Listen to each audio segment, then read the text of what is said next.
बच्चों कैसे हैं आप लोग। कुछ समय से तबीयत बहुत ज़्यादा ख़राब हो जाने के कारण मैं लॉन्ग वीडियो आप लोगों को नहीं दे पा रहा था। इसके लिए मैं आप लोगों से क्षमा चाहता हूँ। तो आज जो है वो अगला क्लास लॉन्ग वीडियो का ऑलरेडी मैं पहले 6-7 क्लास दे चुका हूँ।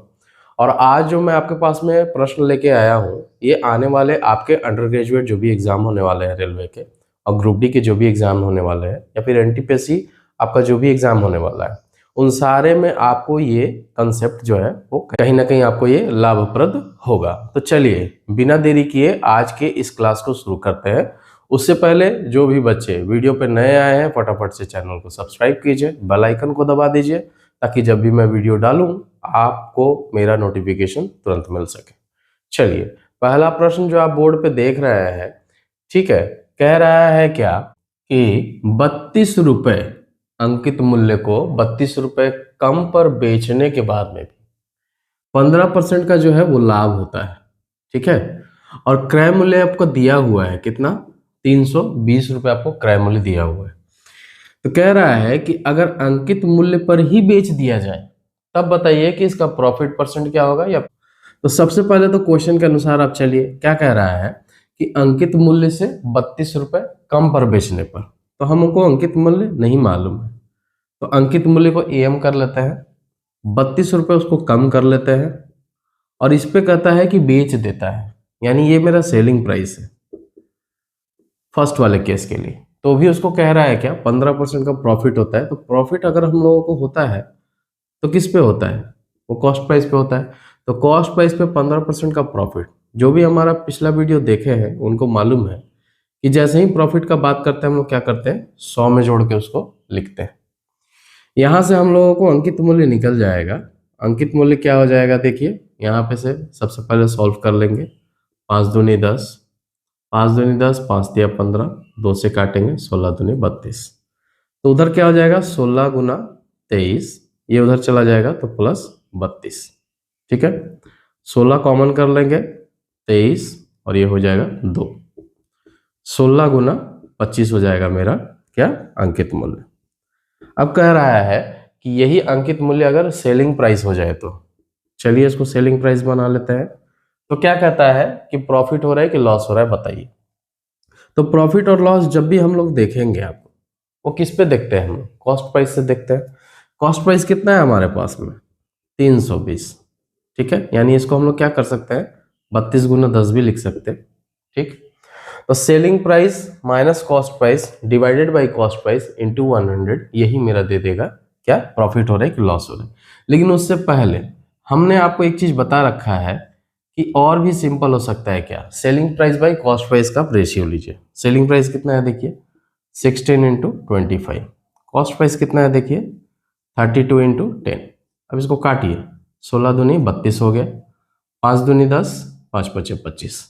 देखिए जरा ध्यान से कि सेलिंग प्राइस और कॉस्ट प्राइस इन दोनों का रेशियो क्या आ रहा है, 5/4। यानी सेलिंग प्राइस ज्यादा है, कॉस्ट प्राइस कम है, यानी जाहिर सा बात है कि प्रॉफिट हो रहा है। और प्रॉफिट परसेंट निकालने के लिए क्या करते हैं, ऑलवेज ये दोनों को सब्ट्रैक्ट करेंगे, नीचे हमेशा कॉस्ट प्राइस ही रहेगा इंटू 100। यानी क्या निकल के आ रहा है देखिए, 25% का इसको क्या हो रहा है, प्रॉफिट हो रहा है, ठीक है। ऑप्शन नंबर सी आपका करेक्ट आंसर है। देखिए क्वेश्चंस ज्यादा टफ नहीं होता है, ठीक है।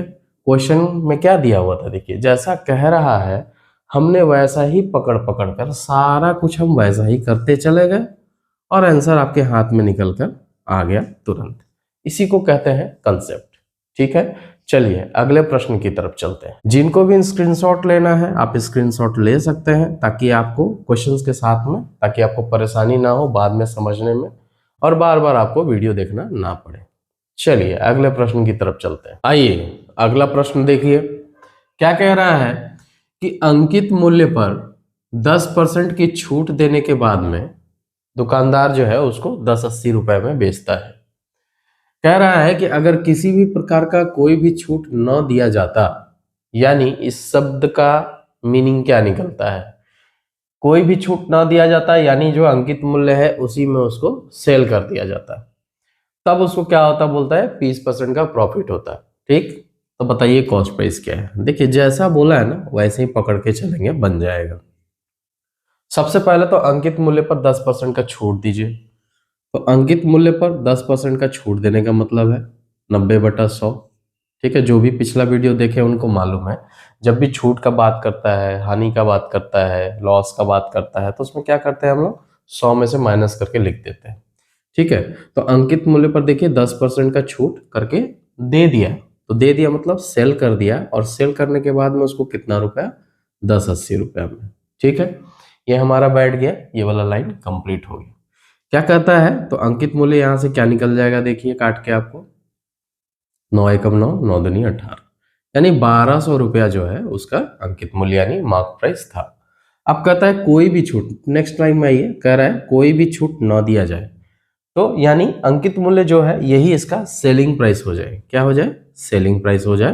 तो 20% का प्रॉफिट होता है। तो प्रॉफिट जो भी होगा या लॉस जो भी होगा, बताइए किस पे होता है, वो कॉस्ट प्राइस पे होता है ना।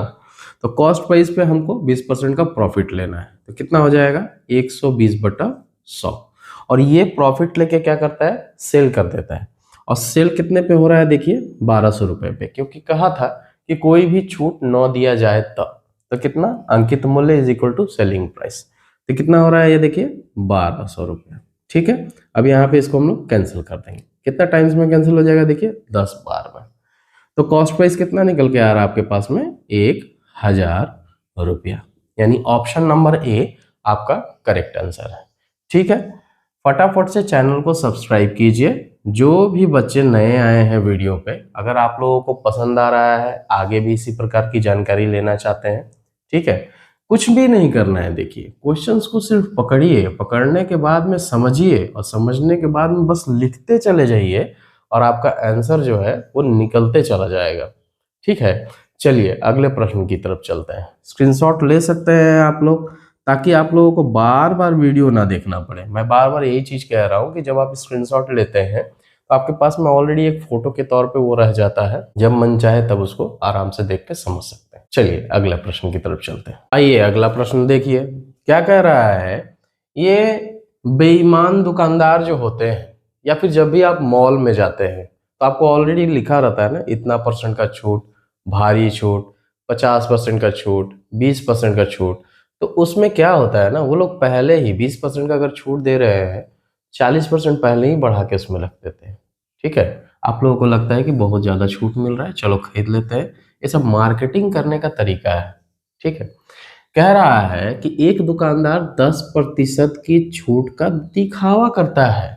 ठीक है, कस्टमर को लुभाता है, एक बैनर लगा दिया, कहा कि 10% का हम आपको छूट दे रहे हैं फलाना प्रोडक्ट पे। ठीक, लेकिन वो क्या किया ना, पहले से ही 20% बढ़ा कर लिख लिया। अब बताइए कि उसको प्रॉफिट कितना हो रहा था। तो सबसे पहले तो इस केस में हम 100 लेके चलेंगे। क्या लेके चलेंगे, 100। तो 100 है, 10% का दिखावा करता है, वो अलग चीज हो गया। लेकिन इसी 100 को ये क्या करता है, 20% पहले ही बढ़ा के लिख लिया है। ठीक है, तो कितना में लिख लिया है, 120 रुपया। ठीक, अब ये 10% का छूट देता है। तो बताइए, जो बढ़ाकर लिखा गया है, कस्टमर को तो ये चीज दिख रहा है ना, ये तो दिख नहीं रहा है। अब इस पे जो है कस्टमर देखेगा हमको 10% का छूट मिल रहा है, तो क्या करेगा, 120, इस पे 10% का छूट यानी 90/100, यानी ले दे के सेलिंग प्राइस कौन सा है, ये वाला है दुकानदार का, और कॉस्ट प्राइस कौन सा है, ये वाला है दुकानदार का, न कि ये वाला है। ये दिखाने के लिए छाप दिया, और इसी पे 10% का बोलता है कि हम आपको दे देंगे। अब जरा बताइए कि इस पे 10% का देता तब तो वो लॉस में चला जाता ना, तो इसीलिए वो क्या किया, 20% बढ़ा के पहले ही लिख दिया था। यही करते हैं मॉल वाले, दुकानदार वाले। ठीक, अब देखिए इसको हम लोग जब कट कर लेंगे तो 12 नवा कितना हो गया, 108। तो सेलिंग प्राइस आपके पास में कितना निकल के आ रहा है, 108, और कॉस्ट प्राइस आपके पास में कितना था, 100। ठीक है, इसको बनाने का दो तरीका मैं पहले भी बता चुका हूं। तो क्या करना है, देखिए आपको साफ साफ दिख रहा है कि प्रॉफिट हो रहा है। क्या हो रहा है, प्रॉफिट हो रहा है। तो सीधा सीधा दिख रहा है ना, 8% का प्रॉफिट हो रहा है। 100 से अगर हम देखेंगे कि 100 रुपए में खरीद के लेके आया और 108 रुपए में बेच दिया, तो 100 रुपए का 1% कितना, 1 रुपया। तो 8% कितना, 8 रुपया। ठीक है, तो इसीलिए 8% का क्या हो रहा है, दुकानदार को प्रॉफिट हो रहा है। ऑप्शन नंबर बी आपका करेक्ट आंसर है। आप स्क्रीनशॉट ले सकते हैं। इस प्रकार का क्वेश्चंस देखने को एग्जाम में आपको मिलता ही मिलता है, रिपीट भी करता है। समय के अभाव के कारण या जल्दीबाजी में बच्चे इसको गलत कर देते हैं। कंसेप्ट अगर आपका क्लियर रहेगा, आपको किसी भी प्रकार का कोई समस्या का सामना नहीं करना पड़ेगा। ठीक है,